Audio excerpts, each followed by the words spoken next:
ambiente. Vamos ler com o irmão André o ambiente. Por ambiente entendemos as condições e as transformações geográficas, econômicas, políticas e sociais da época relacionadas com a vida dos judeus no período interbíblico. O judaísmo no Novo Testamento difere substancialmente do Antigo Testamento. Essa mudança de ambiente entre os dois judaísmos é digno de nota e precisa ser considerada a fim de que entendamos provavelmente melhor o mundo judeu nos dias dos evangelhos. Antes do início do período interbíblico, as tribos de Israel já haviam desaparecido. Foram absorvidas pela sagacidade dos assírios.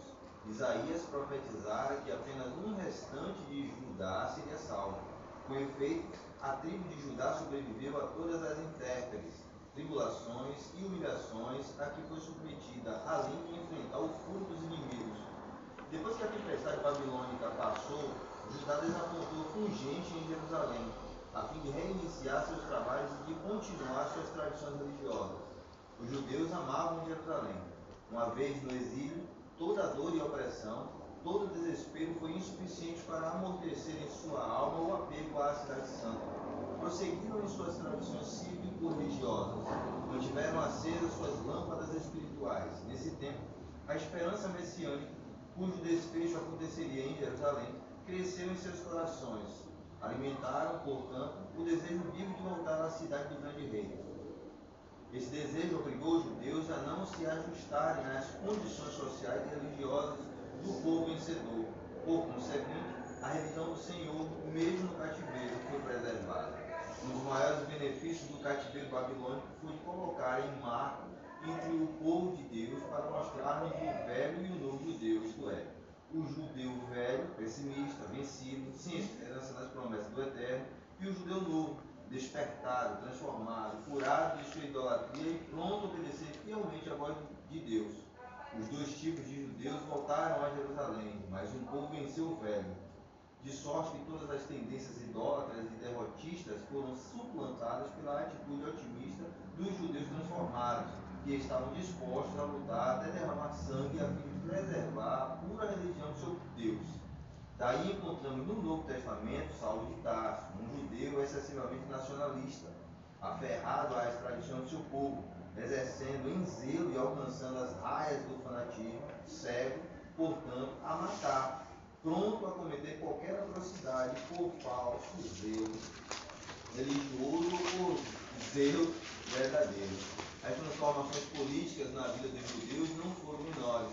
O Antigo Testamento deixa a Palestina como uma satrapia persa.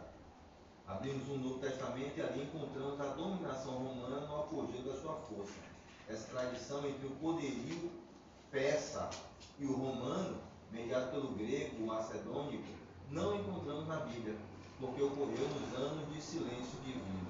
Continua? Continua. Mas há registros históricos.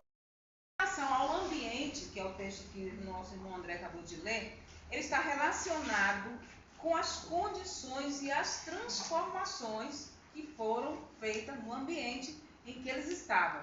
E quais foram essas transformações? Transformações geográficas, transformações econômicas, transformações políticas e transformações sociais. Essas transformações aconteceram dentro desse período chamado período interbíblico, certo? E o que é isso? É uma mudança radical. Que mudança era essa? É uma mudança radical do ambiente. O ambiente sofreu uma mudança radical mesmo, tá? Antes do início do período interbíblico, as tribos haviam se desaparecido. Com o cativeiro de Israel, as 10 tribos elas desapareceram. Deus só poupou ali Judá. Só sobreviveu Judá. Todas aquelas tribos elas desapareceram. Você vê que o cativeiro, a gente vai entender aqui que o cativeiro teve muita contribuição. Deus é soberano e ele sabia por que estava levando. Você lembra isso aí? Por que ele estava levando o povo para o cativeiro? A gente vai entender muita coisa boa.